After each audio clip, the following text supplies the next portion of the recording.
hadir untuk menyelamatkan keluarga. Matius pasal yang pertama ayat 21 sampai 24. Matius pasal yang pertama ayat 21 sampai 24. Dikatakan begini, ia akan melahirkan anak laki-laki dan engkau akan menamakan dia Yesus, karena dialah yang akan menyelamatkan umatnya dari dosa mereka. Hal itu terjadi supaya genaplah yang difirmankan Tuhan oleh Nabi. Sesungguhnya anak darah itu akan mengandung dan melahirkan seorang anak laki-laki, dan mereka akan menamakan dia Immanuel, yang berarti Allah menyertai kita. Sesudah bangun dari tidurnya, Yusuf berbuat seperti yang diperintahkan malaikat Tuhan itu kepadanya. Ia mengambil Maria sebagai istrinya.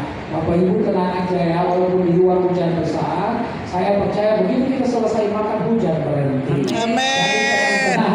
Kita ada dalam sini. Menurut saya peredamnya cukup baik ini, sehingga tak terlalu gede, saudara. Bapak Ibu yang ada di rumah bersyukur banget, nggak mikirin parkir untuk bulan. Tadi Pak Cecep tanya sama saya, Pak Henry nyetir sendiri, ambil semobil, ya nggak bisa dong kalau berdua nyetir, pasti sendiri, saudara yang terkasih. Nah, hari ini kita ambil tema yang saya tahu di tema PGI, tema KWI, saudara-saudara yang terkasih, Allah hadir untuk menyelamatkan keluarga. Bapak Ibu yang ada di rumah, ambil minum barangkali tenang-tenang ya, dengar firman Tuhan ini, saudara-saudara yang terkasih, jangan tertidur ya, jangan tertidur, buka Alkitab, kalau sempat tadi lihat, baca sama-sama. Nah, Allah memang mendesain saudara-saudara yang terkasih, kehidupan manusia itu melalui keluarga. Karena dari dulu metode Allah selalu manusia. Dia selalu memilih manusia. Dia menciptakan Adam, dan saudara-saudara yang terkasih diciptakan juga Hawa dari tulang rusuk Adam. Dan saya percaya Hawa wanita yang paling berbahagia. Kenapa? Tidak punya mertua perempuan dia, saudara. Karena ini peperangan yang tak pernah sepi, saudara, antara mertua wanita dan menantu wanita. Biasanya tuh, belum apa-apa udah berhenti ya. Saudara yang terkasih, biasanya kita menantu laki-laki sama mertua wanita itu agak kompak, saudara. Apalagi bilang, mah, aku bawa makanan kesukaan kamu, memang kamu baik sekali. Dulu sebenarnya aku gak setuju, cuma begitu lihat kamu suka bawa makanan, aku senang banget. Ternyata mertua suka makan, saudara-saudara yang terkasih. Nah, Bapak Ibu yang terkasih dalam Tuhan, jadi Allah ambil keluarga yang namanya Adam dan Hawa, dan dari keluarga ini Allah berharap mereka kemudian memuliakan Tuhan dan mereka menjadi alat di dalam tangan Tuhan supaya keturunan-keturunannya tetap menyembah Tuhan. Sayang sekali manusia pertama itu gagal ketika Hawa, saudara-saudara yang terkasih, dia tertarik untuk kemudian mendengarkan bujukan rayuan daripada iblis. Di bulan-bulan Natal ini biasanya mall itu pintar sekali. Mereka tulis sel gede-gede pakai tulisan merah, saudara yang terkasih. Dasarnya putih, jadi wah high-catching banget. Lalu orang lihat, wanita bilang sama istri, bilang sama pak suami, Pak, beli baju, itu baju baru. Jangan merah terus, merah itu 2 tahun lalu. Jangan hijau, hijau 2 tahun lalu. Jangan putih, kayak orang meninggal aja. Saudara-saudara yang terkasih. Dan biasanya sang suami nama juga setahun sekali. Masa nggak dibeliin sama istri? Istri sudah luar biasa melayani suami, melayani anak-anak. Masa saudara yang terkasih kita nggak berkorban? Saya termasuk yang berkorban, saudara. Atau dikorbankan, saya nggak tahu, saudara yang terkasih. Tapi untuk anak-anak saya, nah kamu jatah ini, nah anak yang perempuan yang besar, kamu segini ya, nah laki-laki kamu sama. Kalau mamanya 2 kali lipat dari anak-anaknya, sebab punya 2 anak. Jadi kalau 5 anak, 5 kali lipat, saudara. Bersyukur yang punya anak banyak, saudara. Bapak Ibu yang terkasih dalam Tuhan, ketika Hawa dan Adam gagal, maka Allah ambil satu keluarga yang namanya Nuh, saudara yang terkasih. Karena apa? Semua manusia mereka tidak mengindahkan Tuhan. Hanya Nuh, saudara yang terkasih, yang hidupnya takut kepada Tuhan. Lalu Allah suruh Nuh buat bahtera. Saya percaya Nuh teriak-teriak, bertobat kalian, sebentar lagi Tuhan akan menghukum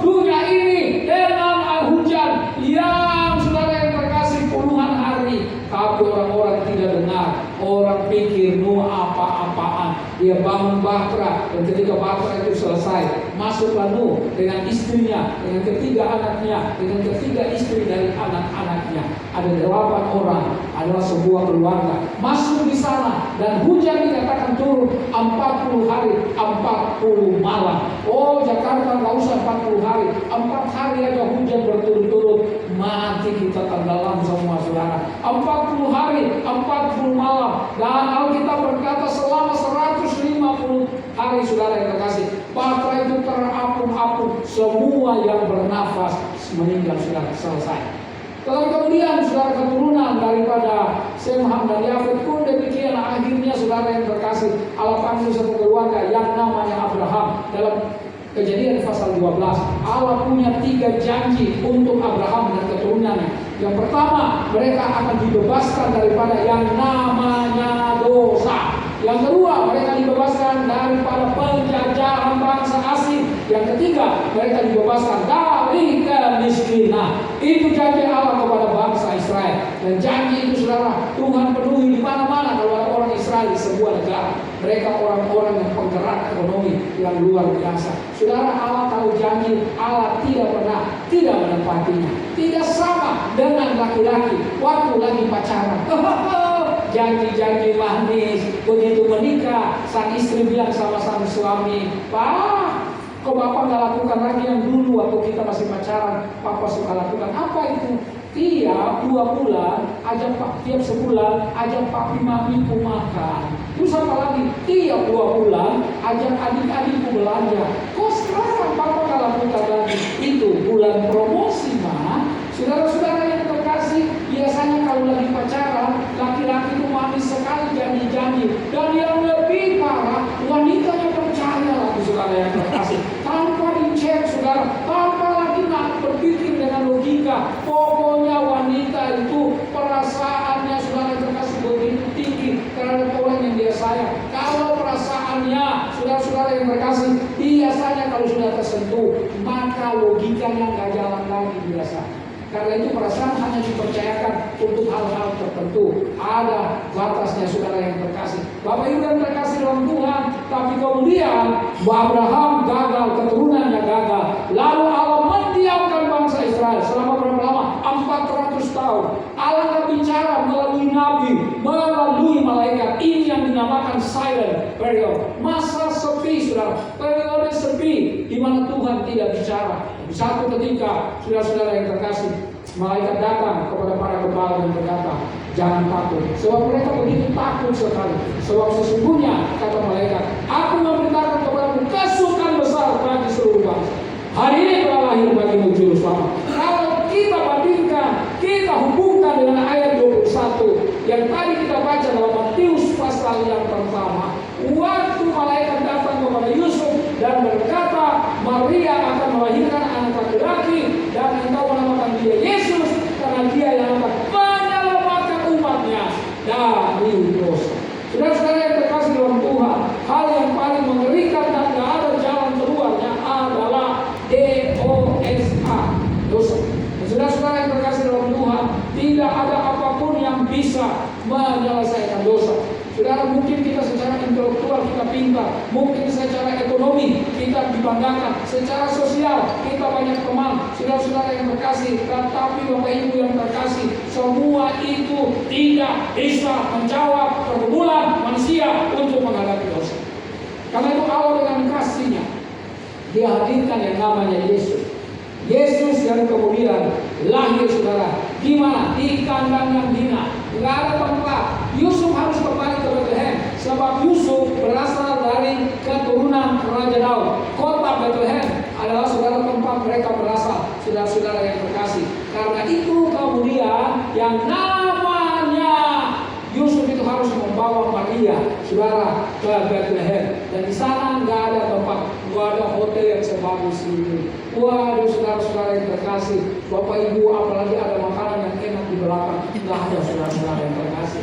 Hari itu mereka ada di sebuah kandang, lalu Yesus lahir di palungan, tampak memberi makanan binatang, saudara yang makan kepada kepada binatang. Saudara, ini tempat hina, tempat yang kotor.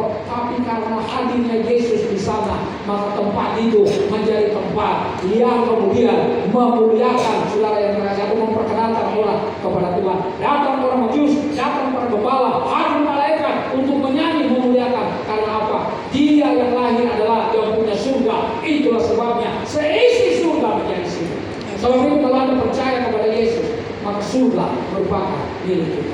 Amen. Kalau kita percaya kepada Yesus, maka surga adalah tempat kita bersama-sama dengan Yesus.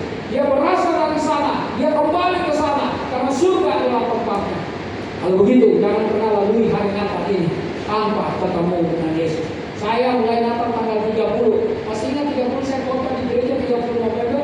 Lalu kemudian saya langsung berangkat buru-buru sampai di bandara, delay 2 jam. Ya saudara yang terkasih. Dan begitu nyampe sudah mau acara. Jadi saya nggak sempat ke hotel, nggak sempat mandi. Tapi banyak yang nggak tahu. Mereka tetap bilang Bapak ganteng banget. Saudara yang terkasih. Tapi bukan berarti mereka nggak bilang bau, cuma mereka nggak ngomong aja. Tapi saudara yang terkasih, kenapa 30 November? Karena mereka bilang kalau Desember kita udah nggak dapat jadwal Pak Henry. Jadi kita maju aja November. Oh ini kalau lama-lama nggak dapat jadwal bisa ke Juni kita nambah. Saudara, tapi Bapak Ibu, poin yang paling penting di hari Natal itu Yesus berkata atau malaikat datang kepada para gembala dan berkata, jangan takut, sebab sesungguhnya aku memberitakan kepadamu kesukaan besar bagi seluruh bangsa. Apa itu? Hari ini telah lahir bagimu Yerusalem. Karena itu setiap kali kalau saya khotbah di Natal, saudara, saya selalu dorong orang untuk mengecek dirinya, saudara, apakah sudah selamat atau belum. Besok saya khotbah di saudara-saudara yang terkasih di Sentul, saudara, di keluarga orang dari Sulawesi, saudara yang terkasih dalam Tuhan, dan saya pasti nyatakan itu, karena teman saya yang undang itu biasanya dia suka minum, habis itu dia pintar ngomong. Anda tahu minuman apa itu, saudara yang terkasih. Tapi besok dia undang saya karena keluarga besarnya Natal. Dia bilang, ini adik kelas saya di SMA. Dia bilang, kakak khotbah dulu. Mantap, saya bilang. Ya pokoknya nggak boleh tersinggung kalau saya khotbah. Saudara-saudara yang terkasih. Karena sayang sekali kalau lalui hari Natal, tetap nantilah bertemu dengan Tuhan. Tadi saya khotbah di gereja Pak Yusuf Roni, di mana dulu saya asistennya beliau. Saudara-saudara yang terkasih, khotbah tentang Bapak Ibu yang terkasih Yesus sebagai Raja. Dan saudara-saudara yang terkasih di dalam Tuhan, saya berkata bahwa Raja itu biasanya orang datang menyembah dia, menyanjung dia. Tapi Raja Yesus Kristus, saudara, dia bukan saja memerintah, tapi dia melayani, maka dia berkorban bagi kita. Karena itu keterlaluan menurut saya kalau tidak ada ucapan syukur yang kita naikkan sudah ke hadirat Tuhan. Saudara yang saya kasihi di dalam Tuhan, penting sekali untuk kita tahu bahwa Yesus datang, dia menyelamatkan keluarga. Nah, jangan pikir bahwa Maria dengan Yusuf itu enak-enakan. Oh enggak. Jangan lupa mereka belum menikah. Dan waktu zaman itu pertunangan dua kekasih biasanya disaksikan oleh para tokoh agama, juga saudara yang terkasih para tua-tua mengawasi mereka. Tidak boleh terjadi apa-apa, saudara yang terkasih. Karena itu kita tahu akhirnya Yusuf dia kaget sekali karena dia lihat perut istrinya perut pacarnya maksud saya makin membesar. Dan kita berkata dia diam-diam ingin menceraikan Maria, saudara yang terkasih, karena dia nggak mau Maria kemudian ketahuan hamil dan bisa dilempar di tepi, dibawa ke tepi kota lalu dilempar. Juga Maria ketika malaikat datang kepada dia dan malaikat berkata bahwa salam kepadamu, kamu yang dikurniai Tuhan, kan kamu akan mengandung dan akan melahirkan. Saya belum punya suami, kata Maria. Bagaimana mungkin kalau zaman sekarang saudara-saudara yang terkasih, orang belum punya suami hamil, mungkin aja saudara yang terkasih. Tapi zaman itu menakutkan sekali. Karena itu Maria berkata, bagaimana mungkin saya bisa punya anak, saya belum bersuami. Lalu mereka berkata, Roh Kudus yang akan mengerjakannya. Saudara, masa 400 tahun masa seperti itu, orang nggak bicara lagi, saudara, atau asing bagi orang-orang waktu itu bicara tentang Roh Kudus. Kalau saudara dan saya sekarang kita bicara tentang Roh Kudus, bahkan kalau banyak lagu tentang Roh Kudus, kita ngerti mana kira-kira tugas daripada Roh Kudus. Dia menghibur, menginsafi dan lain-lain, saudara-saudara yang terkasih. Dia menolong. Karena itu zaman itu Maria bingung, tapi malaikat berkata, sanakmu itu yang namanya namanya Elizabeth, dia sedang mengandung dan sekarang dia di bulan yang ke-6. Dia yang sudah tua dan disebut mandul itu. Orang nggak bisa tua, masih muda saja, lalu saudara yang terkasih hamil, itu nggak mungkin. Nggak mungkin karena dia mandul, apalagi sudah mandul tua lagi, nggak mungkin hamil. Bahasa Jepang bilang kukira tak ada, saudara-saudara. Nggak ada orang bisa hamil di masa tua, apalagi mandul. Tapi saudara-saudara yang terkasih, Maria kemudian berkata, aku ini hamba-Mu, jadilah padaku menurut perkataan. Saudara, salah satu yang Tuhan mau kehidupan kita sebagai orang Kristen itu ketaatan tanpa syarat kepada Dia. Ketaatan tanpa syarat kepada Dia. Apapun yang Tuhan mau, saudara yang terkasih, untuk kita lakukan, lakukanlah itu dengan setia. Saudara, saya selalu berkata begini, orang rohaninya naik atau turun itu bukan karena dia di mimbar atau dia nggak di mimbar, bukan karena dia di stage penyanyi atau pemusik, bukan karena dia penerima tamu, bukan karena dia kolektor, bukan. Tetapi rohani seseorang makin kuat, makin dalam ketika dia investasikan waktunya yang lama dengan Tuhan. Makanya Bapak Ibu yang terkasih dalam Tuhan, beberapa khotbah saya di Natal saya bicara tentang 3 persembahan yang harus dipersembahkan oleh manusia. Yang pertama waktu. Waktu kita harus kita persembahkan waktu yang terbaik. Saudara, Allah Dia Maha Hakim. Itu berarti bahwa Dia terus merendah hidup kita. Di mana saja kita berada Dia ada. Dia berkata, aku menyertai kamu sampai kepada kesudahan alam. Seumurnya saudara, penyertaan Allah ada bersama dengan kita. Masa kan tidak cuma hari Minggu bergereja kita malas. Masa kan cuma waktu-waktu ada doa kita malas. Allah selalu saudara-saudara yang terkasih menyertai kita. Dia nggak pernah lepaskan tangannya dari kita. Yang kedua yang harus dipersembahkan bukan cuma waktu, tapi harta kita yang harus kita persembahkan kepada Tuhan. Saudara-saudara yang terkasih dalam Tuhan, harta waktu itu Tuhan titipkan, harta itu juga Tuhan titipkan. Tapi Tuhan mau supaya apa yang kita punya kita persembahkan untuk menjadi Allah Tuhan dimuliakan. Saudara, ini bukan masalah orang banyak uang atau tidak banyak uang. Memberi itu adalah ketika hatinya bertimbang bahwa Tuhan sudah memberi dirinya untuk atau memberkati kita dengan berkat yang luar biasa. Karena itu mengembalikan kepada Tuhan bukan sesuatu yang saudara-saudara yang terkasih merasa terpaksa. Biasanya orang kalau jarang memberi itu pasti pelit dan minta ampun. Tapi kalau orang biasa memberi itu merupakan kesukaan. Gaya hidup orang percaya harusnya suka memberi.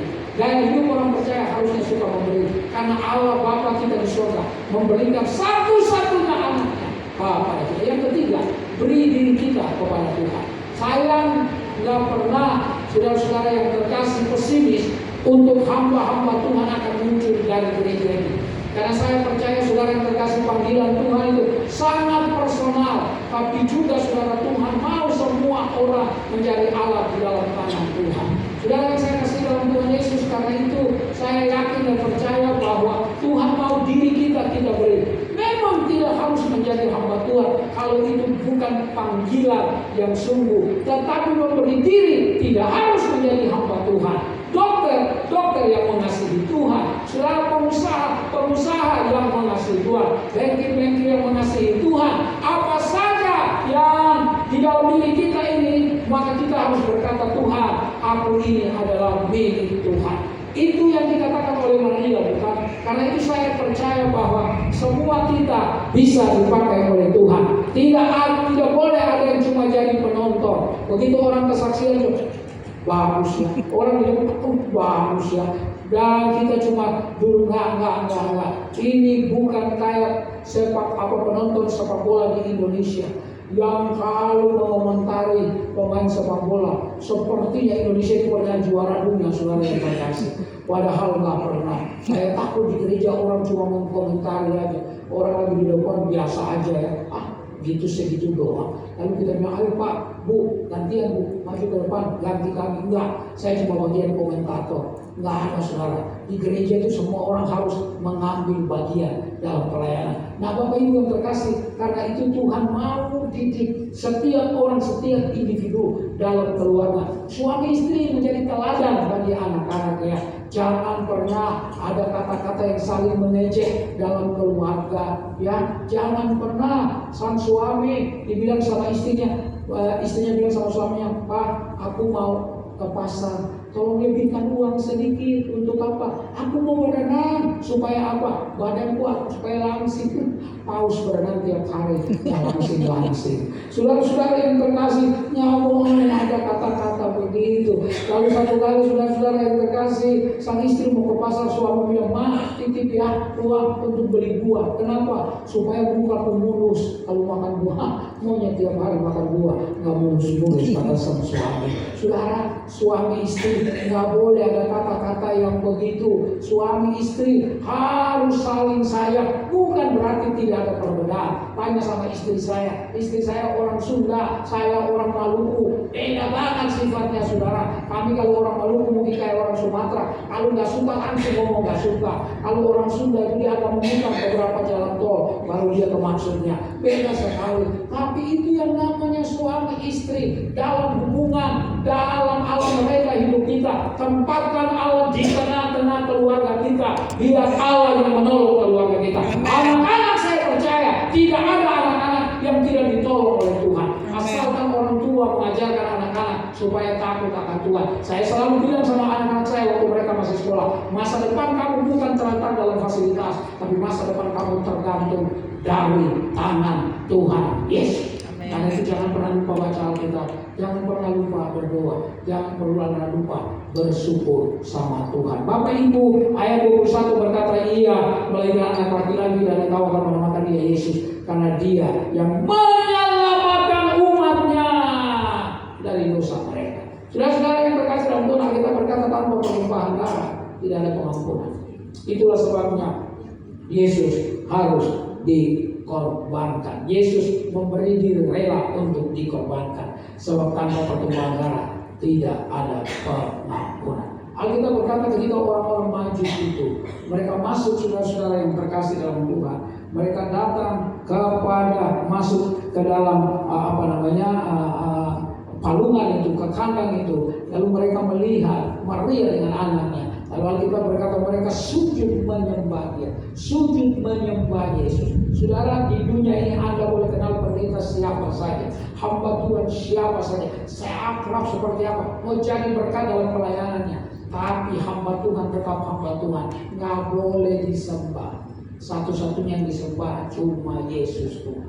Kita semua hanya alat, teman-teman yang pegang multimedia, teman-teman yang soundman, yang main keyboard, yang mimpin pujian, yang jadi singer, pengkhotbah, apa saja. Kita semua cuma alat. Kita bukan tujuan. Karena itu saudara-saudara terkasih, orang Kristen harusnya nggak ada yang boleh angkuh, nggak ada yang boleh sombong, saudara yang terkasih. Karena tadi saya sebenarnya pakai dasi, tapi kan kayaknya panas. Saya lihat pagar malam bukanya, saya buka dasi juga. Saudara-saudara yang terkasih dalam Tuhan, jadi Bapak Ibu yang terkasih, saya berdoa supaya gereja ini menjadi gereja yang militan, gereja yang habis-habisan dengan Tuhan.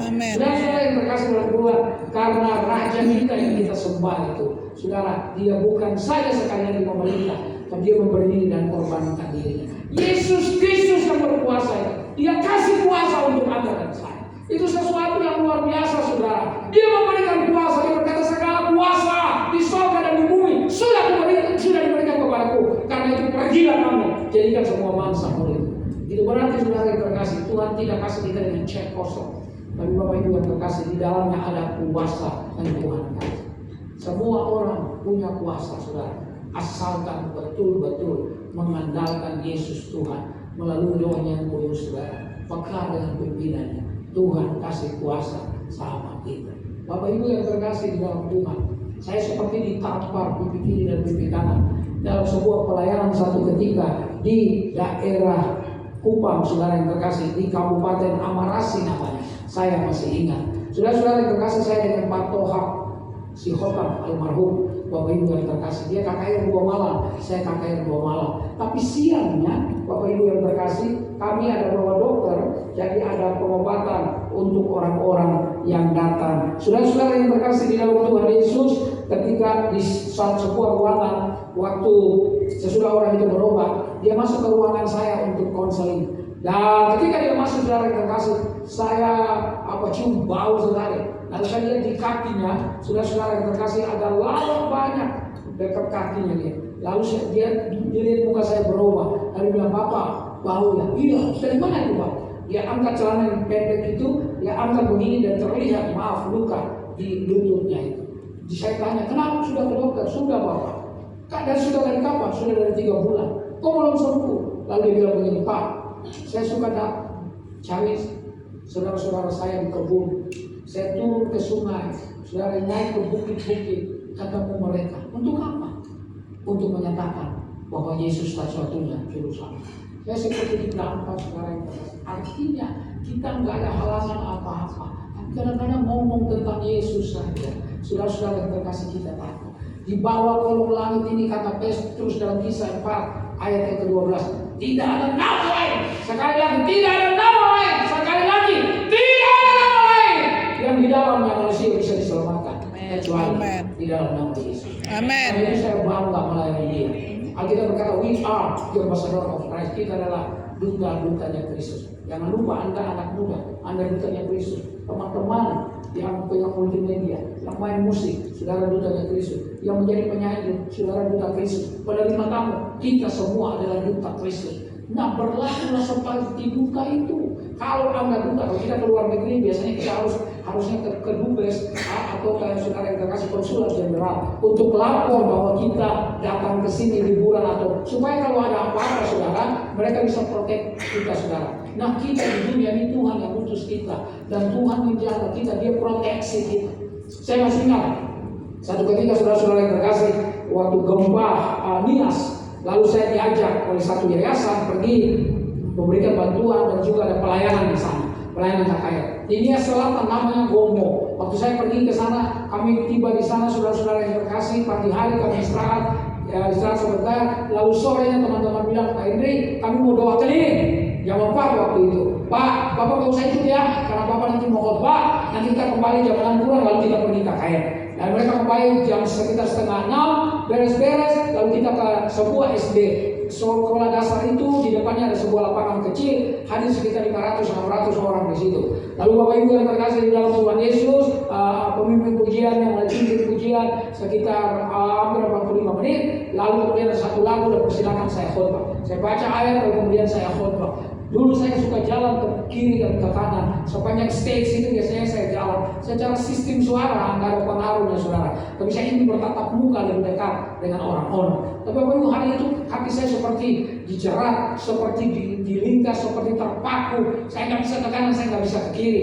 Dalam hati saya bilang, "Oh, ini ada sesuatu yang tidak beres." Saya bilang, "Tuhan tolong." Begitu saya nengok ke depan, ada seorang bapak yang badannya besar, pakai baju putih, celana krem. Dia menatap saya dengan tatapan yang bukan berkata, "Pak, terima kasih Bapak sudah datang ke kampung kami. Pak, sebentar kita akan foto sama-sama." Tatapan itu artinya tidak seperti itu. Tapi tatapan itu seperti berkata, "Tunggu nanti apa yang terjadi dengan Bapak." Saudara, saya terus berdoa sampai khotbah saya doa, saya berdoa, dan sekitar menit ke-7 cukup lama. Kaki saya seperti terlepas. Saya mulai jalan ke kanan, saya mulai jalan ke kiri. Saya bicara tentang keunggulan Yesus. Saya bicara tentang satu-satunya di dunia ini yang bisa menyelamatkan, cuma Tuhan Yesus. Cari semua di perpustakaan terhebat di dunia ini. Apakah di Moskow, saudara yang terkasih, apakah di New York, apakah di London, saudara-saudara yang terkasih dalam Tuhan. Gak ada satu orang yang bisa berkata bahwa dia satu-satunya jalan kebenaran dan hidup, cuma Yesus. Saudara-saudara yang terkasih dalam Tuhan, lalu kemudian saya minta satu nada, lalu kita nyanyikan. Saya khotbah sekitar 45 menit, saya minta satu nada, lalu kami nyanyi. Aku berserah pada Yesus. Nyanyi ulang-ulang, kalau saya dengar baik-baik malam hari ini. Saya kutip yang tadi yang dibilang oleh Petrus dalam Kisah 4 ayat 12. Tidak ada nama lain yang bisa menyelamatkan. Lalu saya bilang, saudara, kamu di tempat kalau ada yang mau bertobat, silakan angkat tanganmu. Karena orang berdiri dan tidak ada kursi itu di lapangan kecil. Mereka berdiri, saudara yang terkasih, angkat. Jangan cuma angkat tangan, saya bilang maju ke depan. Dan orang dari kanan maju, dari kiri maju. Dan di tengah maju, dan saya kaget sekali. Karena Bapa yang tatapan yang saya bilang seperti mengancam itu. Bahunya terguncang karena menahan isak tangis. Lalu dia maju ke depan dan dia berlutut menjatuhkan badannya itu di atas kedua lututnya. Di saudara-saudara yang terkasih di dalam Tuhan, di tanah yang agak berbecek itu. Lalu Bapak Ibu yang terkasih, teman-teman hamba Tuhan laki-laki mulai peluk dia. Mereka mulai berdoa terus untuk dia. Lalu saudara-saudara yang terkasih dalam Tuhan, selesai ibadah mereka melayani dia. Dan sesudah itu saudara, pelayanan melayani secara pribadi selesai, dia bilang begini.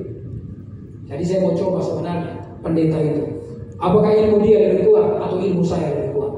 Dan ternyata ilmu dia lebih kuat. Lalu teman-teman itu berkata, itu bukan ilmu dia, tapi itu adalah kuasa Yesus yang Tuhan, Yesus Tuhan yang malam hari ini terima kamu menjadi anak. Amin.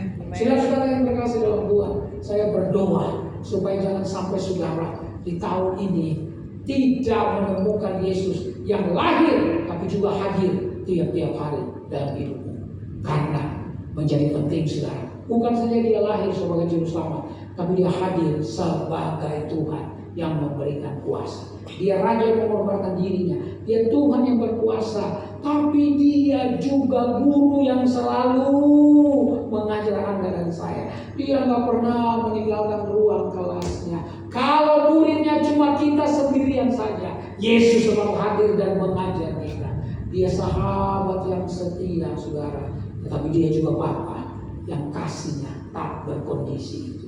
Dia selalu mengasihi. Karena itu menjadi indah kalau kita boleh kenal Yesus sebagai Tuhan, sebagai sahabat, sebagai guru, sebagai Bapa kita yang menjaga kita. Bapak Ibu yang terkasih, keluarga seperti apapun, kalau ada tantangan seperti apapun, kalau di dalamnya ada Yesus, saya percaya pasti ditolong. Karena kita menikah itu, menikah dengan orang lain, ya.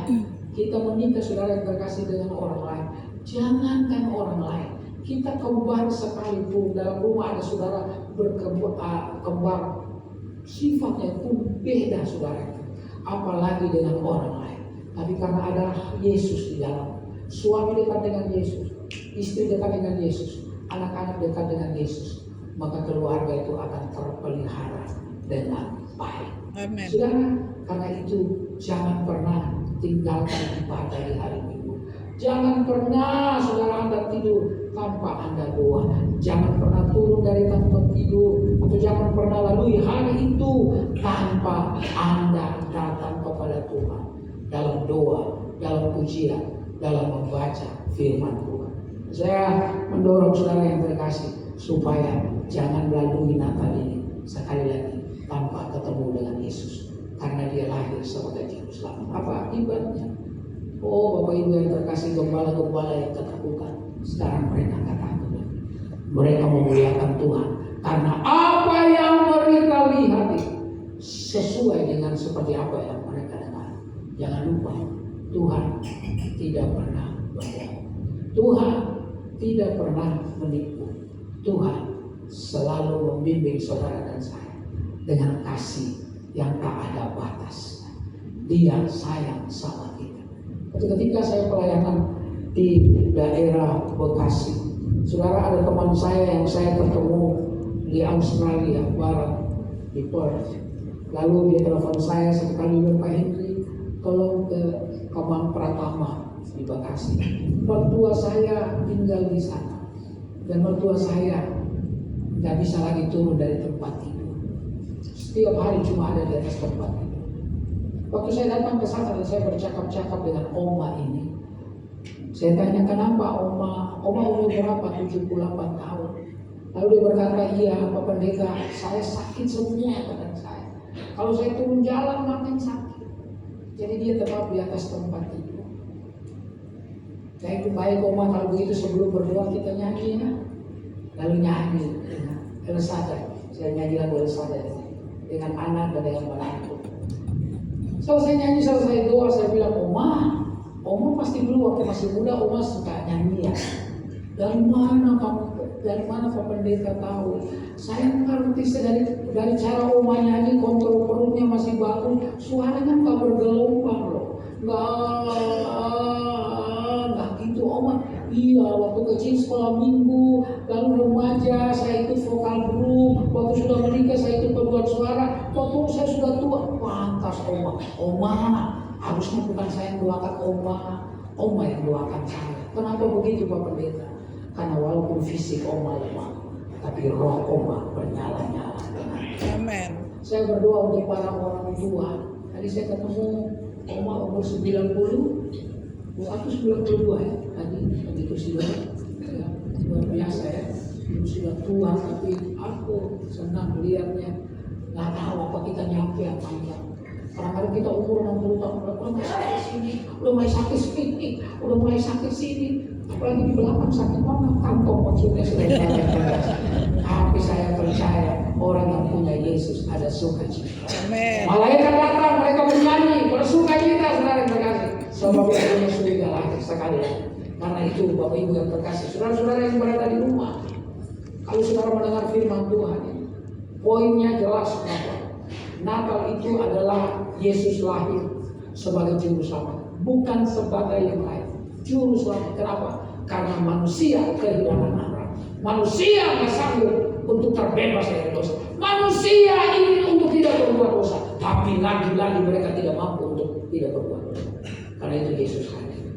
Dia memenangkan saudara yang terkasih hidup kita. Jangan pernah lalui hidup ini tanpa Yesus di dalam hidup kita. Sudah, pemain musik bisa berdiri. Karena itu sudah